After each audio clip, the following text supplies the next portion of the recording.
네, 안녕하세요. 아우디의 모든 것 린드우드입니다. 아우디 A5 카브리올레 2부 리뷰는 이 차량을 가지고 어떻게 하면 재밌게 탈 수 있을까에 대해서 한번 리뷰를 해보도록 하겠습니다. 자, 먼저 잠깐 운진항 풍경을 한 번 더 보여드릴게요. 여기는 이제 마라도와 가파도를 가시기 위해서는 반드시 들러야 하는 항구가 되겠습니다. 네, 풍경 한번 보여드리고 바로 출발하겠습니다.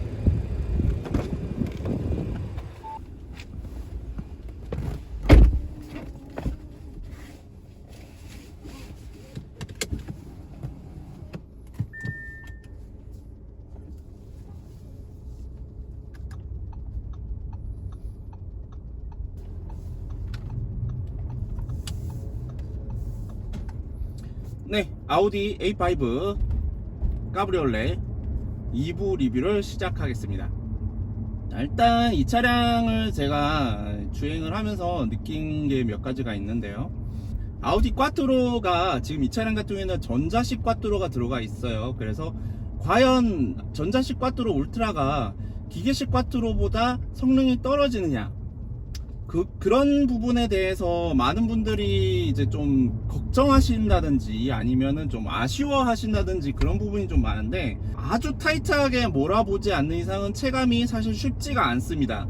때문에 일상에서든지 아니면은 뭐 비가 오든지 눈이 오든지 그런 악천후 속에서는 이 46무동의 기본적인 성능 자체는 기계식과 전자식이 아주 큰 차이를 보이지 않는다. 하지만 기계식과 전자식의 기본적인 동작 구조 그리고 동작 원리 자체는 많이 다르거든요.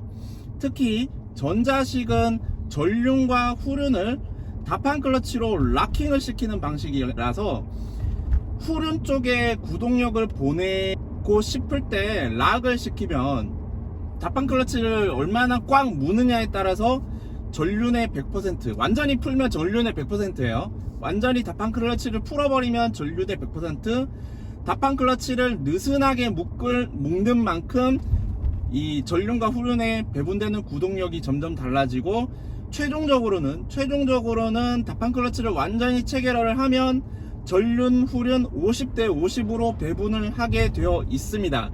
그런데 50대 50 배분은 사실 설명하기 편하게 하기 위해서 50대 50이라고 하는 거지, 실제로는 전륜과 후륜이 하나의 축으로 묶여버리면 노면에 접지되는 접지력, 전륜과 후륜의 접지력 차이만큼 토크 배분 비율도 역시 동적으로 달라지게 됩니다. 가령 전륜은 얼음 위에 있고 후륜은 아스팔트 위에 있다고 생각을 해봅시다. 그러면 전륜은 일단 헛돌겠죠. 하지만 전륜과 후륜이 하나의 축으로 묶여있기 때문에 전륜이 헛돌더라도 후륜으로는 동력이 가게 되어 있습니다. 당연하죠. 축이 하나니까요. 그러니까 전륜이 미끄러지든 말든 후륜은 무조건 도는 거예요. 그런 원리로 동작하는 게 락킹 방식입니다. 락킹 방식은 되게 심플해요. 그냥 전륜과 후륜을 하나의 축으로 묶어버리는 겁니다. 그러면 당연히 후륜에 얼음이 있다면 후륜이 빙판이고 전륜이 아스팔트라면 후륜이 미끄러지든 말든 전륜은 돌 테니까 자연스럽게 노면에 접지되는 양만큼, 접지력만큼 토크는 전륜 쪽으로 가겠죠. 그래서 변속기에서 나온 구동력이 전륜과 후륜에 배분되는 비율은 50대 50이지만 노면에 전달되는 토크의 비율은 상황에 따라서 전륜의 100, 후륜의 0, 전륜의 0, 후륜의 100이 가능합니다.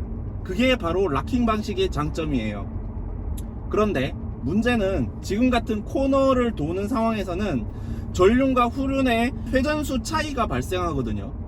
그러면 전륜과 후륜이 회전수 차이가 발생하면 이 회전수 차이를 허용해주기 위해서 어쩔 수 없이 다판 클러치를 슬립을 시킬 수밖에 없고, 슬립을 시키는 만큼 토크 배분이 떨어집니다. 그러니까 락킹을 못 시킨다는 얘기예요. 결론은 코너링에서는 락킹을 못 시키고 어쩔 수 없이 슬립을 시키는 만큼 느슨하게 묶여 있는 거죠. 전륜과 후륜이 느슨하게 묶여 있는 겁니다.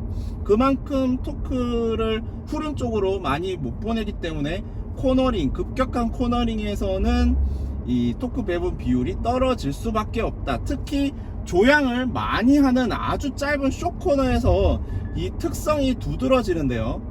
전자식 꽈트로가 스포츠성이 조금 떨어질 수밖에 없다. 그리고 슬립을 시키는 만큼 당연히 열이 발생하겠죠. 그만큼 내구성에도 악영향을 끼칠 수밖에 없다 라고 설명드릴 수 있겠습니다. 자, 여기서 잠깐 제가 좋아하는 풍경인데 한번 보시겠어요? 자, 여기 정말 멋있는 풍경입니다. 네, 한라산과 저기 쌍둥이 섬인가요? 쌍둥이 섬도 보이고 지금 굉장히 좋아요. 제가 좋아하는 코스입니다. 여기가.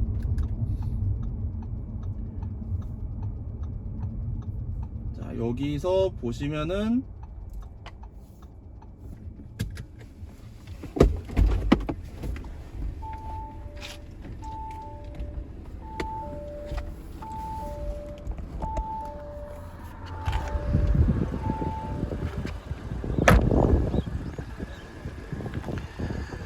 자, 여기가 송악산이고요. 정말 멋집니다. 풍경이 정말 멋져요. 송악산을 이쪽 방향으로 가면 이제 송악산 해안로를 걸으실 수가 있고, 저기 한라산과 그 다음에 한라산도 보이고,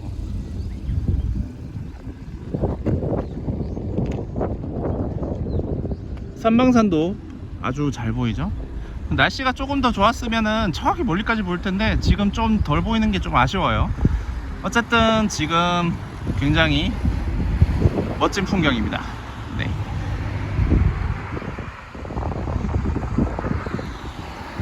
송악산은 꼭 한번 와보시는 걸 추천드립니다. 정말 제가 좋아하는 코스입니다. 자, 다시 한번 가볼까요?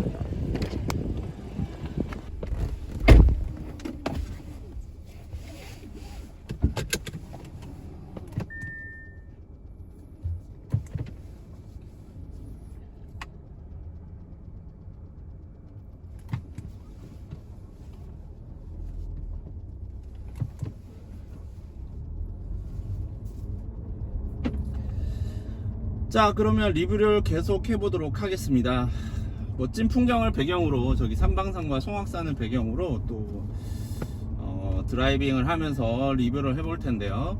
제가 이 꽈트로 울트라에 대해서 이제 설명을 드렸는데, 실제로 이제 일상에서나 크게 체감하기가 힘들다라고 말씀을 드리긴 했습니다. 하지만 이제 지금 아우디가 S, RS 혹은 ZF 8단이 매칭되는 고출력 차량들은 어쨌든 기계식 꽈트로를 아직도 사용을 하고 있거든요. 그 말은 즉, 이 다판 클러치 방식이 가지고 있는 단점, 예를 들어서 내구성이라든지 아니면 코너링 상황에서의 토크 배분 능력의 한계점이라든지 그런 부분들 때문에 기계식 꽈트로를 아직도 토센 꽈트로를 적용하고 있다 라고 추측을 해볼 수 있겠고요. 물론 아우디 쪽에서 공식적으로 발표한 것은 아닙니다만은 그럴 확률이 매우 높다 라고 말씀드릴 수 있겠습니다. 어쨌든 지금 이 차량 같은 경우에는 전자식 꽈트로가 들어가 있고, 출력이 사실 265마력이면은 정말 넉넉한 출력이거든요. 그래서 출력이 사실 부족해서 이 차량이 뭐 기계식 꽈트로가 아쉬워 이런 생각은 절대 들지 않습니다. 절대 이 차량이 뭐 뒤에 밀어주는 힘이 느껴지지 않아요. 절대 그렇지 않고요.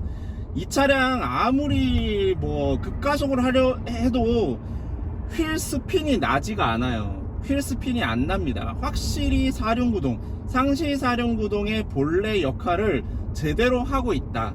비록 전자식 꽈트로지만 상시 사륜구동의 본래 성격과 역할을 제대로 하고 있다라고 명확하게 말씀드릴 수 있습니다.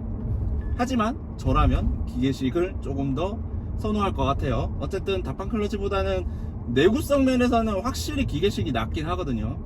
전자식 꽈트로는 이 정속 주행 시에는 후륜으로 가는 걸 완전히 끊어버리거든요. 그래서 그 연비 향상은 좋습니다. 연비 향상, 원래 상시 사륜이 연비가 떨어지는 게 가장 큰 단점인데, 이 차량 같은 경우에는 후륜으로 가는 동력을 아예 끊어버리기 때문에 연비 향상 면에서는 확실히 이득이 있다라고 말씀드릴 수 있겠고요. 그렇지만 저는 연비보다는 좀 더 스포티한 느낌을 원하기 때문에 기계식 토센 꽈뚜로가 옵션으로 선택이 가능했다면 좋겠다라고 설명은 드리고 싶습니다. 이 차량에 매칭되어 있는 에스트로닉과 기계식 꽈뚜로가 딱 조합이 되면 정말 완벽할 텐데, 실제로 2016년에 출시된 풀 체인지된 B9 A4 차량에는 DL382 신형 에스트로닉과 기계식 토센 꽈뚜로가 매칭이 되었었어요. 그때는 되었었는데 지금 안 되는 거는, 선택지가 없어진 거는 많이 아쉽습니다. 네, 그렇고요. 그리고 두 번째, 이 차량을 가지고 스포티한 운전을 하고 싶다.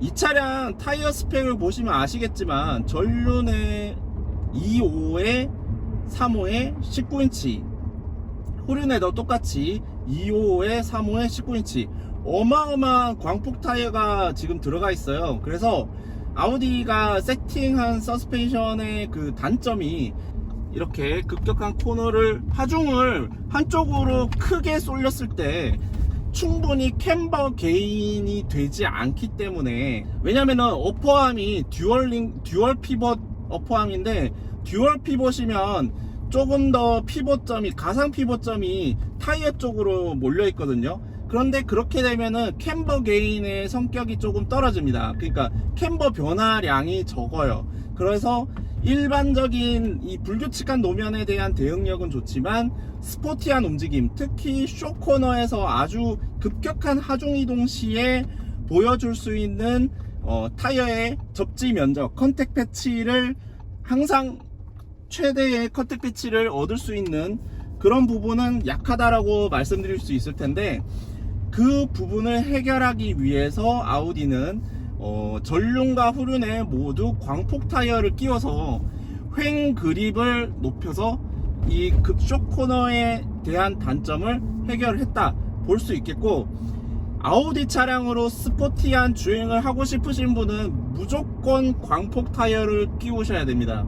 그러면 아우디의 가장 큰 장점인 고속주행 안정성과, 그 다음에 아우디의 가장 큰 단점인 아주 타이트한 코너에서 발생할 수 있는 언더스티어를 방지할 수 있는 그런 장점을 얻게 됩니다. 아우디는 무조건 광폭 타이어예요. 광폭 타이어와 평평비 낮은 타이어가 아우디의 이 본래 가지고 있는 장점들을 극대화시키고 단점들을 낮출 수 있는 그런 세팅이 되겠습니다. 지금 이 차량 같은 경우에는 이미 광폭이에요. 그래서 여기서 더 업그레이드 하실 필요는 없습니다. 만약에 타시는 차량이 A4 45TFSI 꽈트로 차량이다, 혹은 A5 45TFSI 스포트백 꽈트로 차량이다, 그렇다면 그 차량에서 스포티한 주행을 원하신다면 휠 인치업을 해보시는 것도 추천드립니다. 엔트리 모델이라고 보통 사람들이 얘기하는 A3, A4, A5, A5도 어떻게 보면 엔트리죠. 그런데 사실 A4, A5나 A6나 구조가 다르진 않아요. 그러니까 전륜에 멀티링크 WC1 스타일의 멀티링크 서스펜션이 적용되어 있고, 후륜에도 5링크 멀티링크 서스펜션이 적용되어 있는데, A4와 A5, A6, A7 전부 다 같은 플랫폼에 같은 구조의 엔진과 변속기, 같은 엔진과 변속기, 같은 서스펜션 구조, 동일한 구조를 사용을 하고 있거든요. 그렇기 때문에 실제로 A6와 A7의 주행 성능을 A4와 A5가 그대로 다 가지고 있다고 이해를 하시면 되고, 심지어 차체가 휠베이스가 더 짧아졌기 때문에 A6와 A7을 타시면서 만약에 엔진 출력이 좀 답답하고 좀 경쾌하게 나가는 느낌이 좀 덜하다라고 체감이 되시는 분들은 A4나 A5를 타신다면, 와, 차가 왜 이렇게 잘 나가지? 정말 스포티한데? 라고 체감이 되실 수가 있을 거예요. 저는 개인적으로 이 작은 차량을 좋아하거든요. 큰 차보다는 작은 차가 좀 더 이 꽉 조여져 있는 듯한 느낌이 들고, 차체가 조금 풀어져 있다기보다는 꽉 조여 있는 느낌이 들고, 그 다음에 가속을 했을 때, 감속을 했을 때 반응성이 더 빠르고 타이트한 느낌이 들어요. 운전을 할 때 타이트한 느낌이 들기 때문에 굉장히 이 차와 저의 일체감이 굉장히 잘 느껴지고 좋거든요. 그렇기 때문에 저는 개인적으로는 좀 사이즈 작은 차량을 좋아하는 편이고, 실제로도 그렇습니다. 실제로도 좀 작은 사이즈의 차량을 좋아하고, 제가 가장 좋아하는 사이즈의 차가 딱 A4, A5 사이즈예요. 그래서 지금 주행을 할 때 느껴지는 게 A6의 고속 안정감을 A5, A4도 가지고 있으면서도, 거의 유사한 고속 안정감을 가지고 있으면서도 더 스포티하게 주행을 할 수 있다. 그런 장점을 가지고 있는 것이 바로 이 사이즈의 차량의 장점이 되겠습니다. 보통 사람들은 이제 뭐 지금 작은 사이즈의 차량을, 특히 우리나라 사람들은 큰 차를 선호하잖아요. 그러다 보니까 작은 차를 사면 돈이 없어서 샀구나, 돈이 모자라서 샀구나, 그렇게 생각하시는 분들이 꽤 많은데, 사실 자동차를, 이 작은 사이즈의 차를 4천 5천 주고 사는 것도 돈이 없는 게 아니거든요. 사실 거기서 한 1,000, 2천만 더 얹어도 충분히 A6, A7 살 수 있어요. A7 좀 비싸죠. A6 살 수 있습니다. 그런데 굳이 작은 사이즈의 차를 산 이유는, 정말 작은 사이즈의 차가 나에게 잘 맞기 때문에 작은 사이즈를 샀다고 보시면 되고, 작은 사이즈를 돈이 없어서 샀다라고 인식하는 것 자체가 저는 좀 많이 아쉬워요. 저는 작은 사이즈의 차가 훨씬 더 빠릿하고 더 민첩하고 더 이 아우디의 어떤 근본적인 이 성격을 더 잘 드러낸다고 저는 느껴지거든요. 아우디가 운전 재미가 없다고 보통은 얘기하고, 실제로도 이 회도성도 많이 좀 약하고 이 코너에서의 날렵함도 좀 떨어진다고 하지만, A4와 A3, A4, A5에겐 해당 사항이 안 됩니다. A3, A4, A5는 정말 재밌어요. 운전이 정말 재밌고, 고속 안정감도 뒤떨어지지 않으면서 운전 재미까지 느낄 수 있기 때문에, 만약에 운전 재미를 좀 챙기고 싶으시다, 그렇다면은 작은 사이즈의 차를 사는 게 맞습니다. 물론 패밀리카로 쓰기에는 당연히 A6, A7을 사셔야겠지만, 작은 사이즈의 차도 충분히 매력이 있다 라고 이해를 해주시면 좋을 것 같아요. 네, 사실 아우디가 일상에서 편안하게 타면서도 또 필요할 때는 그만큼 성능을 또 내주기도 하고, BMW만큼 아주 재밌진 않지만 그렇다고 해서 또 재미가 아예 없는 것도 아니고, 이런 뭐 장단점을 설명하자면 다양한 매력 포인트가 있는 차량이 바로 아우디라고 저는 생각을 하거든요. 특히 아우디가 내세우는 가장 큰 가치 중에 하나는 주행 안정성인데, 이 주행 안정성 하나만큼은 다른 어떤 브랜드보다도 가장 철저하게 이 색깔을 유지하고 있고, 이 주행 안정성만큼 제가 나중에 아우디의 전륜 서스펜션, 후륜 서스펜션에 대해서 한번 프레젠테이션을 할 텐데, 아우디의 그 자기들만의 색깔을 명확하게 유지를 하고 있다는 걸 알 수 있는 부분이 바로 전륜 서스펜션과 후륜 서스펜션입니다. 이 서스펜션의 설계 구조와, 물론 제가 전공은 아니기 때문에 이걸 다 알지는 못합니다만은, 이 설계 구조와 그런 부분들을 봤을 때 확실히 이 아우디가 어떤 생각을 가지고 서스펜션을 설계를 했는지 알 수 있고요. 아우디가 이 전륜 서스펜션과 후륜 서스펜션을 어떤 철학으로 설계를 했는지를 보면, 아우디가 추구하는 가치가 주행 안정성이다 라는 걸 확실하게 알 수가 있습니다. 전륜에는 이 캠버 게인이 아주 극단적으로 발생하지 않고, 캠버 게인을 최대한 자연스럽게 발생하도록 세팅을 해 두었고, 그 다음에 후륜 쪽에도 역시 마찬가지로 후륜에 토크가 많이 가기 때문에 어느 정도 후륜 쪽 접지력을 살리는 방향으로 세팅을 해서, 이 아우디만의 색깔은 결국에는 주행 안정성이다. 어떤 상황에서든지, 어떤 노면에서든지, 비가 오든 눈이 오든 어떤 자연 환경에서든지 안정적으로 주행하는 그 특성을 가지고 스포티하게 주행하고 싶을 땐 스포티하게 주행하고, 편안하게 주행하고 싶을 땐 또 편안하게 주행할 수 있는 다양한 그 매력이 있는, 다양한 장점들을 가지고 있는 것이 바로 아우디라고 말씀드릴 수 있겠습니다. 지금까지 2022년식 아우디 A5 까브리올레 45 TFSI 쿼트로 모델 2부 리뷰였고요. 다음번에는 새로운 차량으로 여러분들 뵙도록 하겠습니다.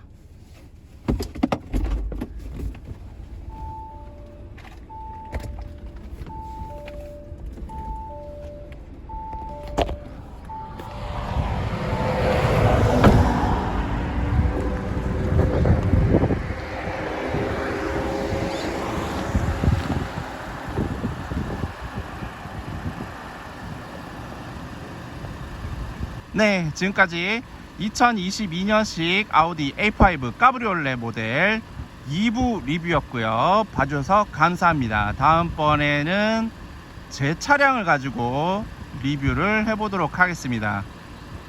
다음번에도 많은 관심 부탁드립니다. 감사합니다.